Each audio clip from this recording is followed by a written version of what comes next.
Today on the 1012 Picks Pod, myself and Chase Kiddy are joined by friend of the pod, fan of the pod, and battle bets, one of the best in the 1012 league, Chris Cooper, to make picks for every Big 12 game. That includes some really interesting matchups like Iowa State at Colorado, Arizona versus BYU. They are all on the slate this week. So let's make some picks, folks.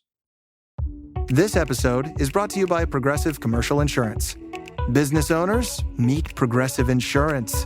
They make it easy to get discounts on commercial auto insurance and find coverages to grow with your business. Quote in as little as 8 minutes at progressivecommercial.com. Progressive Casualty Insurance Company. Coverage provided and serviced by affiliated and third-party insurers. Discounts and coverage selections not available in all states or situations.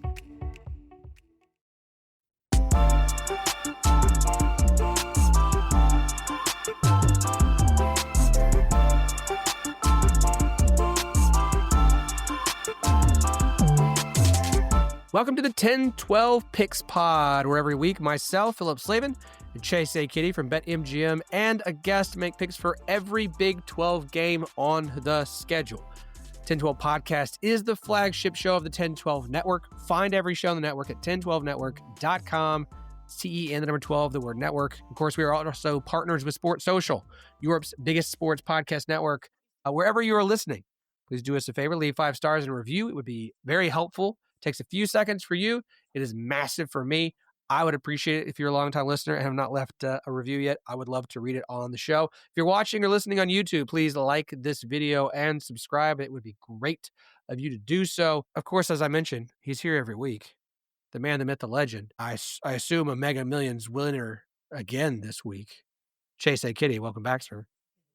You are correct. 3-2 in the contest this week. So, we're getting pretty close to the money at this point. So pretty excited about that. Interesting night in the Kiddy household. Dr. Alex is on call at the hospital. If you hear children crying in the next 90 minutes, I am the last line of defense. There is no one else. I cannot train a dog to take care of them. So could have a baby appearance on the show tonight. You know, it wouldn't be the first time we've had kids here on the show, and it wouldn't be the last. So that's okay. That's okay. Chase, I got to understand something, though. What is this beverage that you're enjoying this evening? Crack tea, the Richmond Blend tea. Shout out to Rostovs. Yes, caffeine levels are high. Okay. We record the show at 8 p.m. God's time, so 9 p.m. your time. Over here, yeah. Yeah, no, I'm just like, okay, hey, listen, no judgment. No judgment. We all have our lots in life. Joining us today as our guest picker is a man who is inside of the Battle Bets 1012 League and has finished in the 6 weeks of its existence 1st, 6th, 13th, 7th, 1st, and 3rd. And so it felt appropriate to bring a 2-time weekly winner and a 5-time top 10 finisher on the show to make picks to see as he is good in person as he is in the app. Chris Cooper, also known as WV Law Geek on Twitter and WVU Chris in Battle Bets. Chris Cooper, welcome to the show, man. Thank you, guys. I appreciate it. And it's a pleasure to be on here with a fellow Mountaineer fan and a Poke fan who are also long-suffering folks at the same time. We have all been affected by Dana Holgerson in one way or another, so we can all commiserate about that together. Truly a miserable podcast setup this year. Just a miserable threesome we are. That's good. Okay. Chris, like I got to ask, man, like you've won twice. You finished top 10 5 out of 6 times. Like what is it? What's the secret sauce on Battle Bets for you, bud? I think for the first 4 weeks of this, it was just seeing what I believe to be misvalued games. I think that the Vegas, just like the rest of us, didn't know what the hell they were doing. So I took advantage of what I thought to be the wrong side of things. And I got lucky on a couple prop bets too that were helpful. But I think that Vegas has just made miserable errors in judging the season. And while that is not normally the case, I think that was the case early. And then I think that they've started to tighten things up now, and I'm expecting it to be quite a bit more challenging in the second half of the season to be profitable. Chris, you have hit on something there that I can confirm. The traders at certain betting companies, it should not be hard to figure out who I'm talking about. They are as confused as we are at the beginning of college football seasons. There is no secret transfer portal codex that allows sports books to correctly price games at the beginning of the season.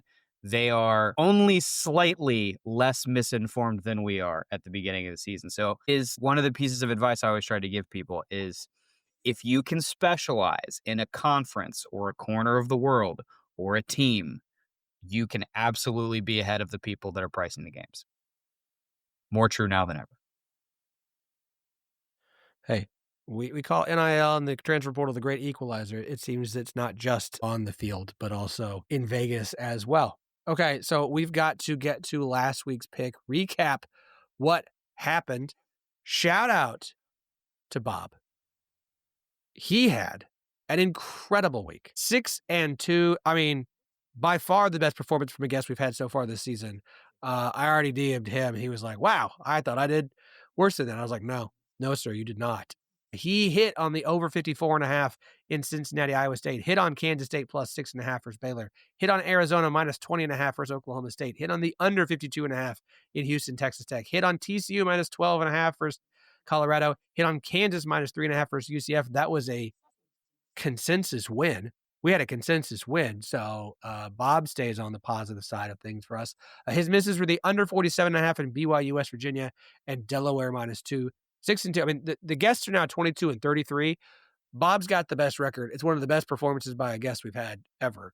So I would just bravo, Bob. Bob, if you're listening, Bob, you will be back. We will have you back. Phenomenal performance. And Bob's great. Yeah, Bob's he was a great guest. Oh, he was really a phenomenal guest last week. Very absolutely. All right. I also had a winning week last week at 5-3. Hits were over 61.5 in Baylor, Kansas State. Beat you there, Chase. Arizona minus 20.5 versus Oklahoma State. TCU team total minus 34.5. Thank you to that final closing seconds touchdown that was wonderful for if you had TCU to cover or the team total over. Hit on Kansas minus 3.5 and hit on my San Diego State minus 6. Misses were BYU minus 18.5 versus West Virginia, Iowa State plus 1.5, and Houston plus 11. 5-3 last week brings me to 27-32. So I'm just working my way back up. Let's hope that I can just keep pushing that this week and get back to 500, maybe. Chase, 3-5 week last week, sir. 3-5. The wins were the over 54.5 in Cincinnati, Iowa State, the under 52.5 in Houston, Texas Tech, and Kansas minus 3.5. The losses were BYU minus 18.5, under 61.5 in Baylor, Kansas State, Oklahoma State plus 20.5, Colorado plus 13.5. Whoo, that was tough. And Louisville minus 6.5. I believe that Louisville was one of the ones on Parker's How Bad Did We Get Beat graphics, where they massively outplayed the opponent and still lost the game. So right there read, were a couple tough bad ones outcome. Yeah. Yeah. But I was due, though. I was due. I mean, you should not be above 500 picking every game in a conference all year. So I was so due for it. I mean, I don't even think 3-5 is that bad for what we do. No, not for that. Listen, you're 29, totally and 1. So you're not even below 500. So there you go. All right. Ooh, I'm excited. We've got a very interesting slate of games. I've got 2 West Virginia fans and no West Virginia games to pick. That is fun and exciting. So, anything else before we start picking, boys? Let's get into it. Yep, let's do it.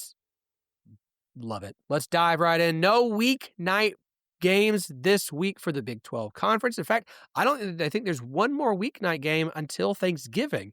So Saturday. Get all your things done on Friday night if you can. Baylor and West Virginia are off this week, as we mentioned.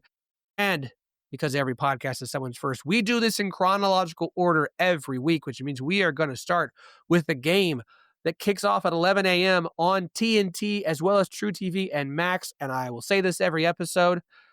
Watch the TNT game or have it on a TV somewhere in your house or put it on your phone or just have it somewhere because we want those numbers to be good because when the time comes, we want TNT to continue to invest more money in the Big 12. And if you have not watched one of the broadcasts yet, and I get it because they haven't had a lot of great matchups, they do a phenomenal job. The pregame show is phenomenal. They're doing stuff with Bleacher Report where they're putting out a lot of great Big 12 content. If you're a Big 12 fan and you're like, hey, you know what I'd like is someone who actually cares about the Big 12 and talks about the Big 12 and is knowledgeable about the Big 12, watch the TNT coverage.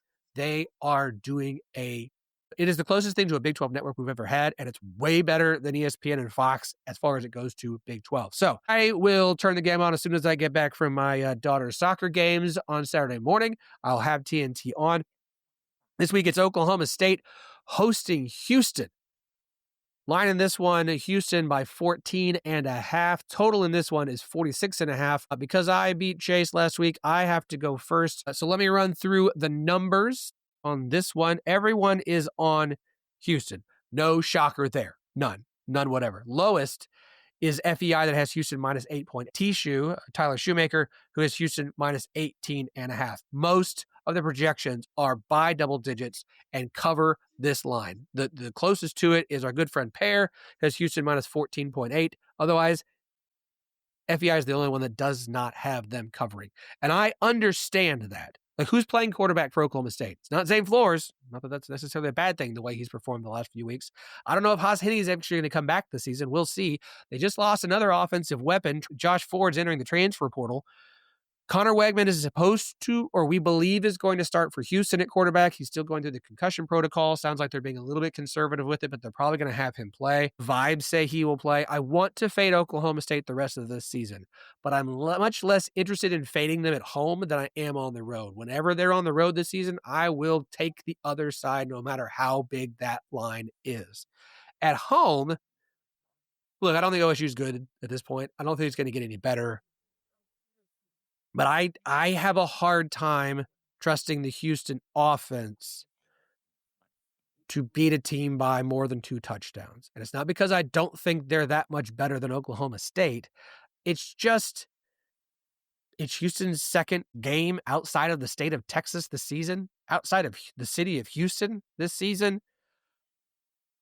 I think Houston probably covers this line, but I think I'm actually going to ride with the under, even with it at 46.5. My only concern is if Houston does all the damage themselves by putting up 28 points in the fourth quarter and this thing blasts over. But I'm going to ride with the under. I don't know how many points, if any, Oklahoma State will score. I don't think Houston's going to have to put up a lot. Under 46.5 for me. Chase? Yeah, I mean, I'm amazed that this number is as high as 46.5. I think, why isn't this 41.5? I mean, what is Oklahoma State's offense going to do against Houston's defense? Probably not much. What is Houston's offense going to do on the road? I mean, that Oregon State game, Oregon State's dreadful. And, they were miraculous to win that game. So I don't know why this number is so high. It's an easy under for me.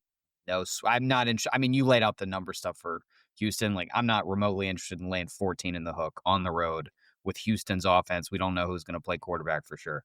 So just not interested at all there personally. I will be on the under. I'll say this. There's a big difference between Stillwater and Corvallis as far as travel goes. Same place. Exact same. All right. Says the Morgantown fan. Anyway. Chris, you're up, sir. What would you like here?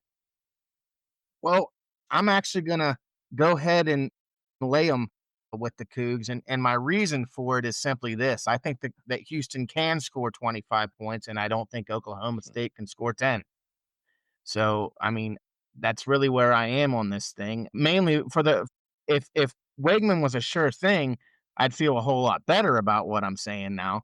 But I feel like Oklahoma State is in that death spiral right now where they're just trying to figure out who's actually cares about it and what's going on. And I think that's a shame because the Polk faithful deserve better than what they've been seeing, but I just don't see Oklahoma State doing it. And so I'm going to go ahead and lay 14.5 with the Cougs.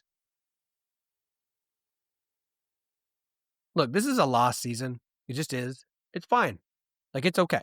Like and it sucks for the fan base, and it sucks for the seniors, and it's not a fun thing to have to deal with. As I said on the Scott and Holman podcast when I went on this week, is the Houston podcast here in the 1012 network. I don't know how Kansas did this for a decade plus. Like it's unbearable. But also like the OSU fans are sitting here getting mad each week because of like a play call here or a performance there. I'm like, yo, it's not about this year. It's about the future and getting this program set up. It's going to get worse before it gets better. And so just be a fan and cheer when there's an opportunity to do so until a new coach is hired. And that's okay. And Houston will now get to be one win closer to a bowl game in year 2 of Willie Fritz. And I think that's phenomenal for the conference. So moving on down the list. Go ahead. When you say OSU, are you talking about Oregon State or Oklahoma State? I wasn't sure. The orange and black one. Okay. Yeah. That clears it up. Yes. I don't know what more information you need from me. Okay. One more morning game. This one on FS1, also kicking off at 11 a.m. Cincinnati coming off their massive upset win over Iowa State, welcoming longtime AAC rival. But don't say that because UCF and Cincinnati don't like it when you call it a rivalry game, which tells you what you need to know about why this is really actually kind of a rivalry game. Cincinnati welcoming the Knights of UCF all the way from Orlando up to Cincinnati. At the moment, this one has Cincinnati as anywhere from a 10.5 to 11.5 point favorite. Total in this one's 53.5, 54, mostly 53.5 across the board. Chase, you are up first, sir. What would you like in this one? Yeah, this is the one I had the most trouble with for the entire week, actually. And I don't do this very often. I kind of just wrote down in my notes. I mean, I have some stats, and then I just wrote down, let's see how you feel when the mic turns on. So I'm really working through some stuff on this game. I think I'm going to lay it with Cincinnati. It's this or the under for me. I could tell you that UCF is 1-4 in Cincinnati against the spread. I don't know what that means in the context of this game. Like, some trends are interesting and some trends are just like history pretending to be interesting. I kind of think it's that for this case. I'm afraid of laying points with a team whose market value has just blown up because they just did a thing, right? So now you're priced out and you're buying like a square at the top of the market. You kind of have to squint and see the UCF preseason priors to get there with this number. But I just think Sorsby has been so good. And UCF, when you look at, I mean, kind of take the Kansas game out of this a little bit because it's kind of paradigm breaking. But when you look at the other games that they've played, you're like, okay, do I care that they beat the crap out of North Carolina? Do I care that they beat the crap out of an FCS team? Do I care that, they ran it up against teams I know are dreadful at football? I think I'm relying on the idea that Cincinnati's really good, way better than I thought they were going to be in August and July. But I'm being transparent about the fact that I have very little feel for this game. I don't like this number. I'm probably going to wish I had taken the under 48 hours from now. But I'll lay the points with Cincinnati. Chris? Well, far be it for me to disagree with a fellow Mountain Stater. I think the Bearcats are actually going to roll at Nippert for the single reason it's at Nippert. And I think Cincinnati is more than game. And I think for the reasons that Chase set forth, we don't know what Central Florida is. The teams that they beat up on are god awful. And so it's hard to give them credit for anything really this season, short of one game aberration. So I think the Bearcats roll. And since Taylor Swift just released her new album and you got all that positive mojo for Travis, this is where I'm going. Is it positive? I don't know. Has the reaction to this been positive, this album? I don't know. Well, I think the fact she talks about the song Wood is we're aware. Oh, we are aware of Wood. The world knows about Wood, Chris. There's also the running theory that Travis actually wrote some of the songs, which would explain. That would explain a lot. Some of them are not up to her usual snuff. Look, you guys know as much as UCF fans do about having a not rivalry with Cincinnati. So I'm just going to leave it at that. Look, I'm glad you guys take the Cincinnati side. I think that's probably the right side on this one, but I'm going to take what Chase chose not to and go with the under. Cincinnati might just put up 40-something points on UCF because UCF, I don't think they're very good. And I don't think UCF's going to score a lot of points in this one because, this Cincinnati, this is a good team.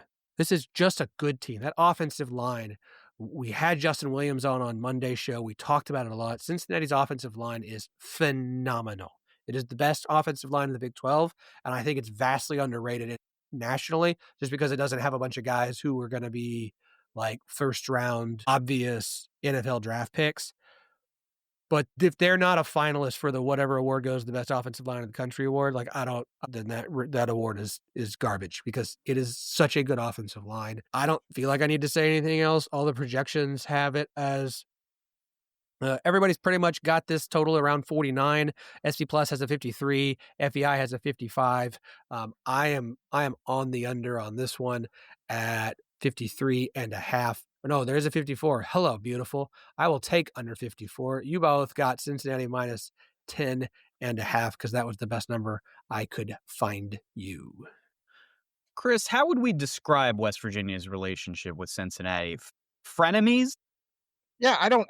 The truth is, I had a great time when I went to Nippert, and there's a level of respect, but I mean, our record is lopsided in that thing, but I never really had any animus because I hated Louisville and Pitt and Miami so much that Cincinnati didn't get my, they didn't upset me that much, I guess. Yeah. Tony Pike just took the baton right after Pat White was gone, and they just ran with it for a couple years. Right. Yeah. Okay, so Cincinnati is to you guys what you guys are to Penn State. Is that right? Ooh. No, because I think Penn State looks at us and is like, "Oh, that's cute. You guys have a football team." You have more respect for Cincinnati. Okay. Yeah, I don't think good. I think we would probably say historically we're a better program, but I don't think it would go farther than that. I think that's just objectively true. Okay, and that is. No, it is. Yeah. I believe that is historically objectively true. Also objectively true is this ad break we're going to take real quick. Weight loss solutions are not one size fits all. Hers makes it simpler to get started and stick with a weight loss plan, backed by expert-guided online care that puts your weight loss goals first. These include oral medication kits or compounded GLP-1 injections. Through Hers, pricing for oral medication kits start at just $69 a month for a 10-month plan when paid in full up front. No hidden fees, no membership fees. You shouldn't have to go out of your way to feel like yourself. Hers brings expert care straight to you with 100% online access to personalized treatment plans that put your goals first. Reach your weight loss goals with help through Hers. Get started at forhers.com/4u to access affordable, doctor-trusted weight loss plans. That's forhers.com/4u, forhers.com/4u. Paid for by Hims and Hers Health. Weight loss by Hers is not available everywhere. Compounded products are not FDA approved or verified for safety, effectiveness, or quality. Prescription required. Restrictions at forhers.com. Apply. All right, we are back. We move on to our afternoon slate. This one is interesting just because of what happened last week. Had last week gone the way I thought it would, it wouldn't be so. But now it is. And added to the layer is two teams who are both former Big 12 teams. Only one left and came back. That, of course, means Colorado hosting Iowa State. 2:30 God's time kickoff on ESPN. I will have my eyes on this one. I am very, very interested to see how Colorado follows up their performance against TCU and how Iowa State follows up their performance on the road at Cincinnati by now going on the road to Colorado. Chris, the Iowa State's currently a 3-point favorite. I do see a 2.5 and a 3.5 if that matters to you. Total in this one's anywhere from 52.5. Chris, you're up first, sir. What would you like in this one? I'm going to lay the 2.5 with the Clones. And my reason is simply this. There's more going on in Colorado with Coach Prime being sick again. I mean, that's a concern that's out there. So I don't know what that's going to do with the focus of the team. And I think trusting Rocco to be solid, I think he does travel. Where not all quarterback play travels. I think his does. I think that the number is probably spot on, to be honest with you, in terms of where they're picking. So I'm not as confident, but because it dropped from 3.5 to 2.5, that means they just got to win by a field goal. I'm going to go with the Clones. I think that's a fair call. All right. I do have some notes on this one. Look, everybody favors Iowa State. It's all pretty close. It's around the number. Lowest is beta rank at Iowa State minus 2.5 points. Biggest one, the outlier, is Parker, Iowa State minus 11.5. Everyone else is like 4.5, 3.5, 5.1, 5.3. So everyone's pretty close there. Kelly Ford's got Iowa State with a 62% chance to win. You mentioned Deion Sanders had his medical procedure again this week. He is back with the team at practice, so I'm curious how much of an impact that will have there. Is that a bad thing? Or is that a motivating thing for the team to have him back there, back at practice and preparing for the game on Saturday? Iowa State. Have they figured out how to compensate for their two starting corners being out? Because it took them a while last week, and it still had moments where you went, oh, it's not great. Add in, I can honestly make the statement. I'm going to make the statement. This is the worst John Heacock defense at Iowa State during his tenure there. Iowa State has the lowest rated pass rush in the Big 12, and the worst tackling team in conference play in Big 12 play per PFF. That is just not the kind of stuff you expect from a John Heacock-led Cyclone defense. If this was a normal Iowa State defense and was healthy, I'd still think it was the best team in the Big 12. Now, I've got real questions about this defense and a secondary against Colorado. Now, Colorado's offensive line is not Cincinnati, so I would fully expect Iowa State's pass rush to look a whole lot better this week than it did last week, because no one's pass rush looks any good against Cincinnati's offensive line. Speaking of secondaries, Colorado has the worst rated secondary per PFF in the Big 12. They've allowed 8 touchdowns and no interceptions in conference play. I'm really kind of tempted to take the over in this one, but I'm going to have to take a side. And the fact that I get the Cyclones at minus 2.5, so less than 3, I will expect them to bounce back. I think we have to give Cincinnati a lot more credit for last week's win than to say the problems lie with Iowa State. Iowa State's not perfect. Those injuries do matter, and they obviously mattered in the first half last week. But to close the second half, or the first half, and then through the second half, Iowa State outplayed Cincinnati. They just dug themselves so deep a hole that they weren't able to climb out of it. I think Cincinnati's good. I still think Iowa State's good. I think they'll get this cover. Iowa State minus 2.5. Chase? Well, as the chief Colorado believer on this podcast, I'm going to tell you that not only do I like Colorado plus 3, this is a real life bet for me. I took Colorado 3.5 on Tuesday morning. I think Chris's angle on the Deion distraction is a really interesting way to play this game. I think the counterpoint to that, and if you fully believe that, I think that's a great reason to bet a game. The counterpoint to that might be, I never got the sense that Deion Sanders, there's lots of different styles of a head coach. I never got the sense that he was like a taskmaster in practice, X's and O's on the sideline, in-game adjustments kind of coach. I got the sense more that he delegates a lot, that he, his charisma and his persona, his eye for talent, his eye for building a culture at a program, he brings those things that really show up in the offseason when you're building a roster. And then I think he delegates a lot of the week-to-week practice walkthrough stuff. I could be wrong about that, but that's my sense of sort of how that program works right now under him. So I say all that to say, if he's gone during the week I don't know how much of an issue that is. Because I think a lot of that stuff's getting done by his coordinators and assistants anyway. So that doesn't bother me. But man, it's a great thought about the game. And you should always look to play spots like that if you feel like this is an aberrational week, coach is distracted or whatever. It's a great way to play games in single spots. Anyway, this game, I loved the 3.5. Obviously, the 3.5 is now gone. And I'm talking from like an actual betting standpoint. The 3.5 is gone unless you want to pay the 125 at FanDuel. So I'll take the 3 for the podcast. I have a little money line as well. I think they can win this game. I think as Colorado continues to get more out of its offense, I thought they played their best game of the year last week at TCU. I think if they play that game again in Boulder, they're going to win. Okay. Ooh. I know some Wide Right 90 Light fans who listen to this show. Let Chase hear your thoughts. Please let me hear your thoughts. But I mean, get it. Cyclones fans should be the first people to admit if you lose, like they had linebacker cluster injuries last year. If you lose 2 all-conference corners, it's a problem. It's not going to be a problem that goes away after 1 week. Yeah. No, I agree. Okay, moving on down. We got one more afternoon game. This one on Fox, the main Fox channel, 2:30 p.m. kickoff. It's the Battle of the Purple.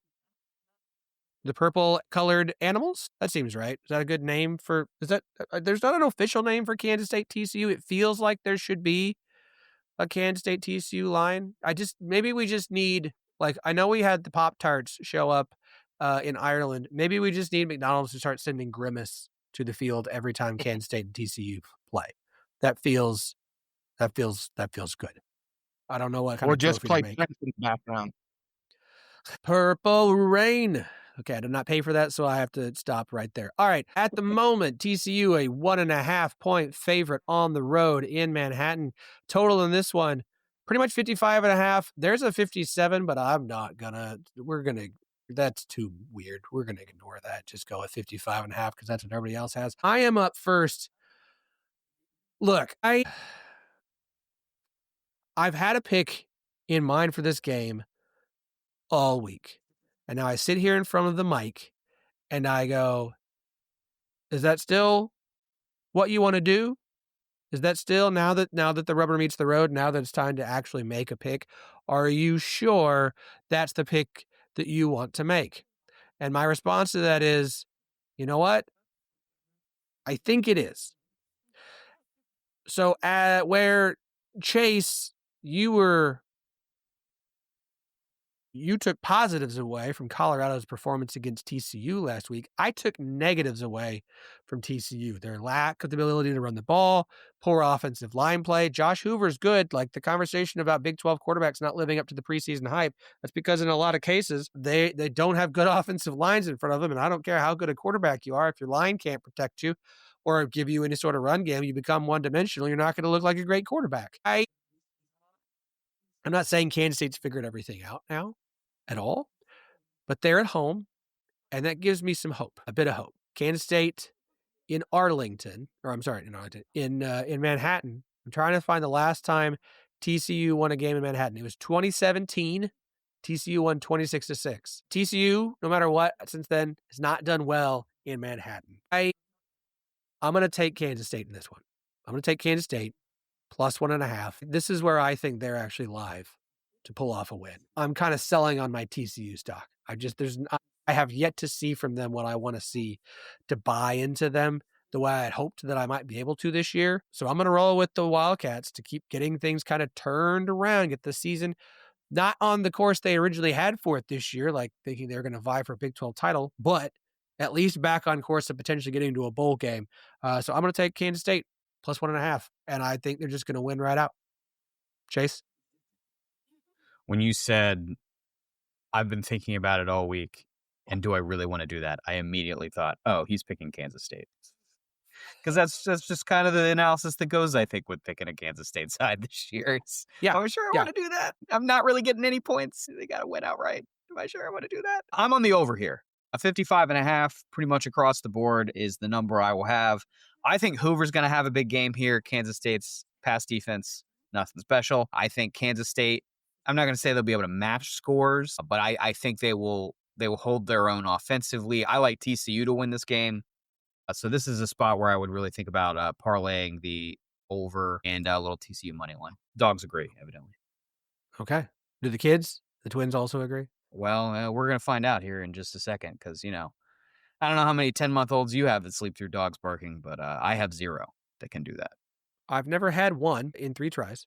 Now, they do get used to it, after a while. But multiple dogs versus one dog, big difference, especially at 8:30 at night. Chris, you're up, sir. What would you like? I'm going to go on the opposite side of Chase on this one, but the only reason I'm doing that is I think that the Cats' winning strategy is playing a muscle game against a team that got muscled. And Kansas State has shown no evidence this year that they're able to do that. However, I just have a feeling the location and everything else, I think it's going to be a situation where there's going to be take it down the field scores and a whole lot of punting. So I see this going as an under. Okay. I believe history likes Chris's side of this. I'm just looking up my stats here on the head-to-head. Under has cashed in 8 of the last 9 meetings between TCU and Kansas State, 4 straight in Manhattan. There you go. Is this you guys' bet of the week then? Going mano-a-mano Might on the be. totals?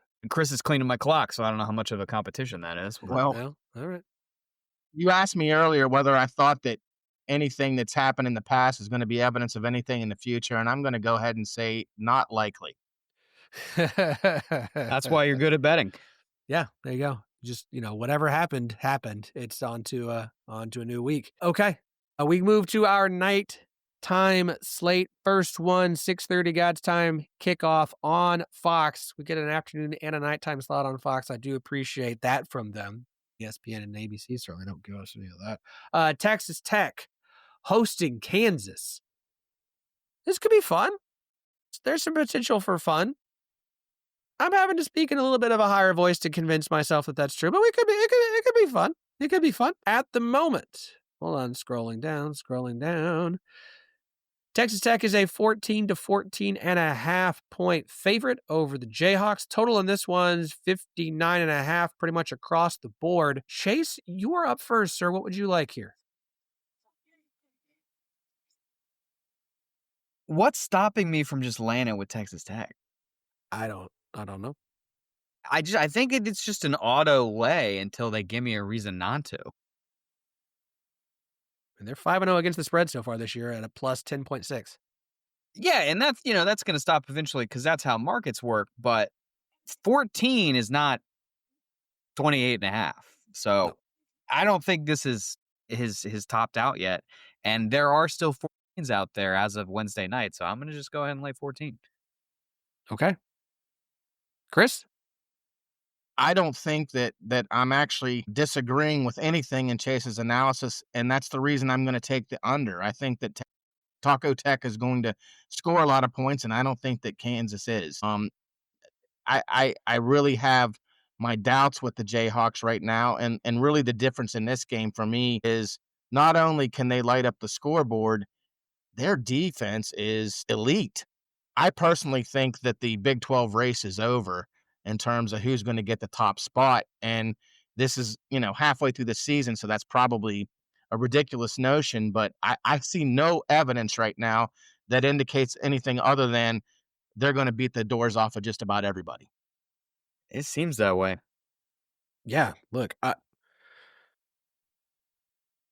let's say this though. Texas Tech's defense has been phenomenal, and it's on the line. Like that defensive line, those defensive ends, the pressure, when they wrecked Houston's offensive line last week. Like as was said on the Scott Holman podcast, y'all go listen to that this week. It's good stuff. Like we don't want to say that they just kind of waved the white flag and pulled Connor Wegman out of the game, but like he was just getting beat up like a rag doll. That defensive line is really good.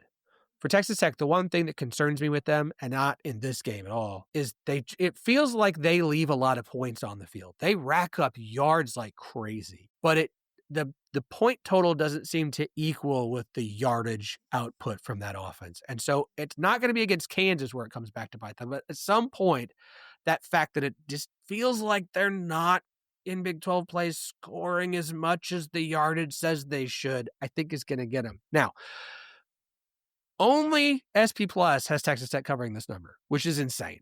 Like, I feel like we should have enough preseason data out that shouldn't be the case. They've got it at 15.4. I mean, everybody's close. T-Shoes minus 12, FEI is minus 8.9, Beta's 13, Parker's 13, Pairs 12.7.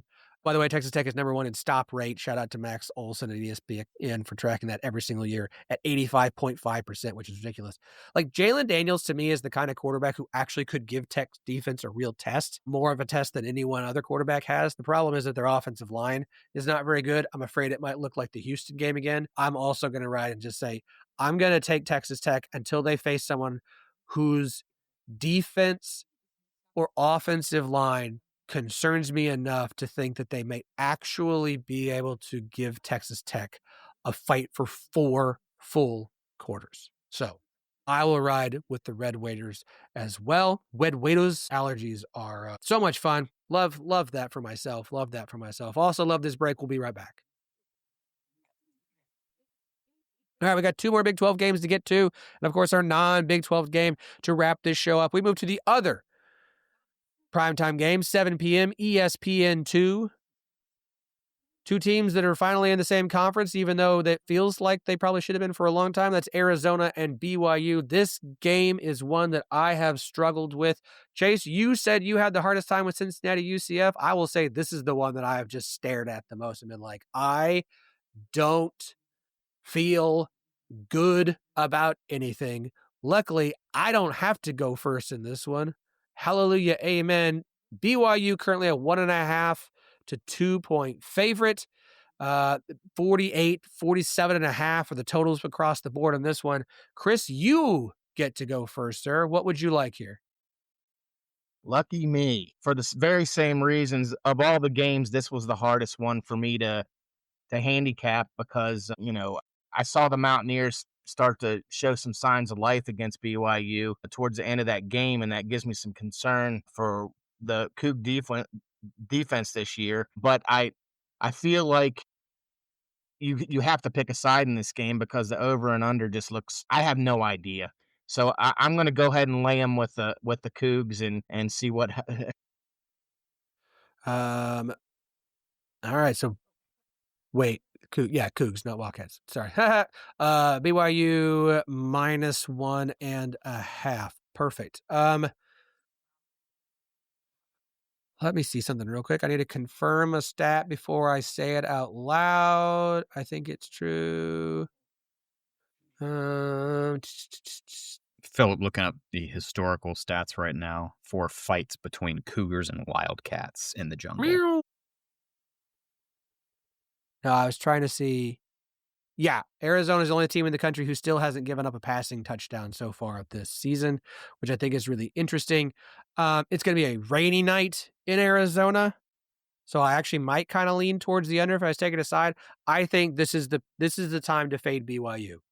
This is the time to do it. I just don't fully buy this BYU team. Chase, you and I talked about it on Monday. It's going to be a weird night. I don't trust Bachmeier in a situation like this. I think Arizona's got enough potency on offense, and that Arizona defense has been playing really well.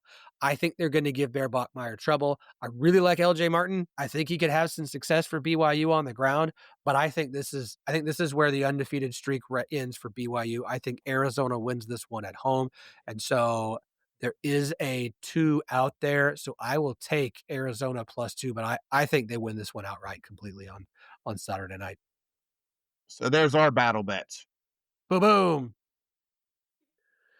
Looking forward to it. All right, Chase, what do you want here? Yeah, I mean, if this was Sunday night, the under would look great. Total open at 52.5. It's down to 47.5. So that weather you cited, I think, is in play here. Arizona's pass defense against Bear Bachmeier, I think, is also a factor. BYU, I think, is going to be one of these teams that maybe people are reluctant to buy into, and so they retain value just floating into the top 25. Like I could see that. I just don't believe him in this spot. I just don't. I can't pretend like I do. So I'll be on the same side as you, Phillip. I think Arizona's going to win this game. I don't need the +2. Just give me the money line. Not interested in the points. I think they went outright. I like it. Okay. Not the first time I've been in the minority in my life. Okay, last Big 12 game on the slate. We've got Big 12 After Dark, and they saved an absolute doozy for the nighttime slate. 9:15 p.m. God's time kickoff. ESPN, Utah versus Arizona State. Both teams coming off of an idle week. Oh, this one is going to be fun. This is definitely one to stay up late for. Like, this game is going to do some numbers if it is as good of a game as I think it might be. Utah currently a 5.5 to 6 point favorite at home. Total in this one is at 48.5. I have to go first in this one. Again, kind of like the game previously, 100% chance of rain and thunderstorms there in Utah. If you haven't seen it, Arizona State's been preparing for the weather by hosing footballs down at practice, just to get themselves ready to play with a wet football. Just sitting out there with a hose, just keeping it wet. That's what she said. Whittingham teams are 15-8 in conference play against the spread when favored by less than a touchdown. I like that. Utah is really good at home, and they're really good on the ground. And they have better special teams play. And I understand that Arizona State at this point is just like a cockroach that no matter what you do, just can't seem to kill. I am very tempted to take the under in this one, but it's so low at 48.5. I think with the weather, it's going to get ugly. It could get really weird. It's a night game. There's 5.5, so I'm going to take it. I think Utah should win this game. I do. So I'm going to take the Utes minus 5.5 to get the win at home over Arizona State. Chase. Unranked favorite playing a ranked dog, 5.5. There's actually a 4.5 at Hard Rock, but there's not much difference between 4.5 and 5.5. I mean, you take the better number, but hey, I'll take the better number. They're basically the same number in terms of evaluating number. Yeah, I mean, I like Utah. I think when you look at Utah, number 4 nationally in success rate when running the ball. Arizona State, number 112 in EPA per rush allowed. So there's your matchup right there. I think that's why this number is 5.5 in most places instead of 3. I think it's a very clear advantage for Utah at the line of scrimmage, and I think if there are poor conditions on the field, that is only going to magnify that discrepancy. So this is another bet that I have made in real life. I have Utah minus 5.5 in pocket. I don't have Hard Rock as an out. So even though it's legal here in Virginia, I did not have access to the 4.5 because that is not one of my outs. 5.5 is in pocket though at the legal. All right. Well, we're taking 4.5. So jinx the Utes with the curse, but oh no, I'm also taking the Utes in this game, and that probably guarantees a devil win now. So there it is. Listen, it didn't last week for UCF, despite how that game started, but you never know. You never know. Maybe it's just if we have consensus on the last Big 12 game of the day. We'll see if that's 2 weeks in a row, if that works out or not. But hey, listen, Arizona State wins it. Just the rest of the year, just be like, it's cockroach in a good way. They will. The only things that will survive the nuclear fallout are Twinkies, cockroaches, and Arizona State football. So there you go. All right, we wrap the show up the same way every week by taking each person gets to pick one non-Big 12 game of their choosing. They can take against the spread, over under. I don't care if you take a money line, a team total, a first half total, whatever you want to do. Chase, you get to go first here, so the whole entire board is yours. What would you like? Well, I actually don't like much outside of the Big 12 this week. There is one bet I have made every week for the last 3 or 4 weeks. It is a legitimate edge, and so I can't really share it on the show because I'm afraid of blowing it up. So I will go to my second pretty good feel for this game, which is USC minus 2.5 playing Michigan. It's another unranked favorite, but more so, I like the idea that USC they go into the heart of Big Ten country. I know that now extends to the West Coast too, but Big Ten proper country. They lose to Illinois. Their coach is pissed. He's annoyed about the scheduling stuff. Like they didn't sign up for it when they changed conferences, which is ridiculous. They have a bye week to stew on it. They get to take their swipe at Michigan, crossing multiple times. The number of trends this game lands on that are positive for USC, I just feel really good about. So I will be on the Trojans at the small number under the key number of 3. All right. Chris? Well, for me, it's going to be FSU and that horrible team from the Oakland region of Pittsburgh. And what I'm going to take is whatever the worst number you can give me is, with whatever the highest number, the grossest number you can give FSU, and we'll send the fighting Nardouche home with a very disappointing day. Selling points. Chris is out here selling points. 10.5 across the board, so I'll give it to you. It's all yours. I'm torn between 2 picks. I've got a marquee big time rivalry game, but I don't really want to play it because of who's involved in it. With I think a wrong team favored. I'm gonna go with one where I go, why are they only favored by that much? And it's Michigan State minus 8.5 versus UCLA.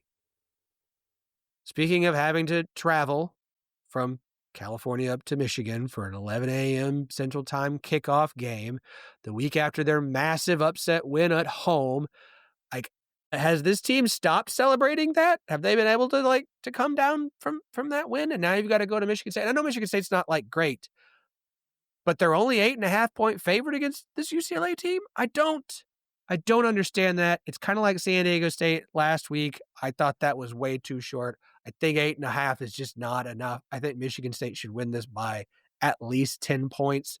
So I'm not going to take OU plus 1.5 against Texas because I just don't really want to have to play Red River this week, even though I think OU is the right side to be on. So I will take the old Fighting Spartans minus 8.5 versus UCLA. What say you, Phil? How can you be damning the UCLA run to the national championship? Did you not see all you needed to see last week? I saw what I wanted to see, which was Penn State was Penn State going, you know what? I'm tired of this narrative that I lose all the big games. I'm going to go lose a bad game too. That way there's something else for people to talk about besides me missing an opportunity against Oregon. New talking point for the Penn State Nittany Lions. Chase, any other ones you've got your eye on you just want to point out before we wrap this up this week?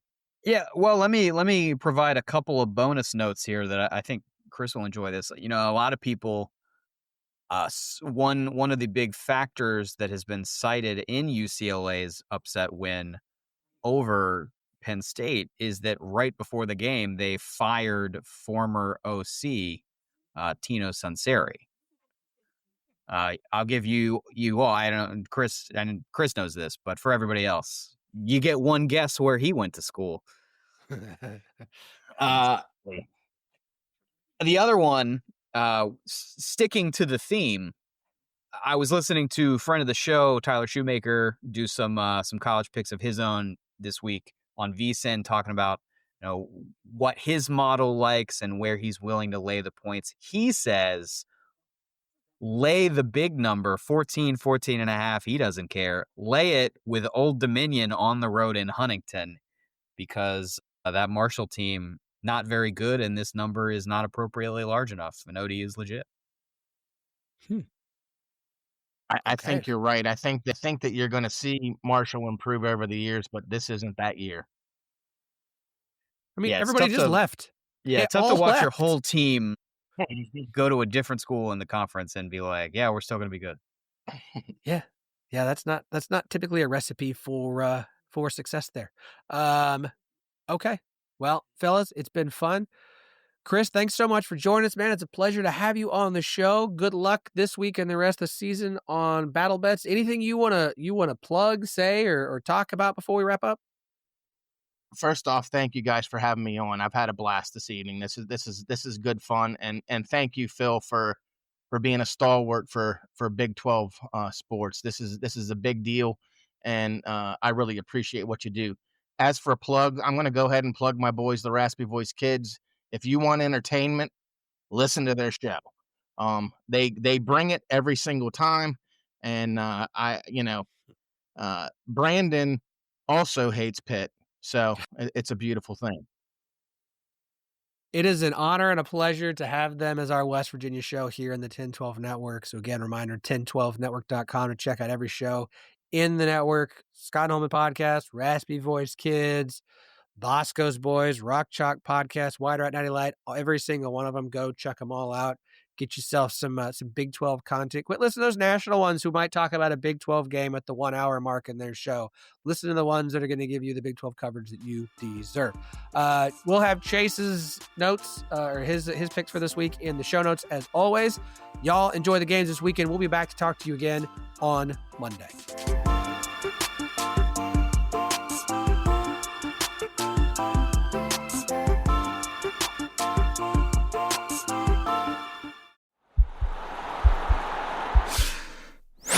This podcast is part of the Sports Social Podcast Network.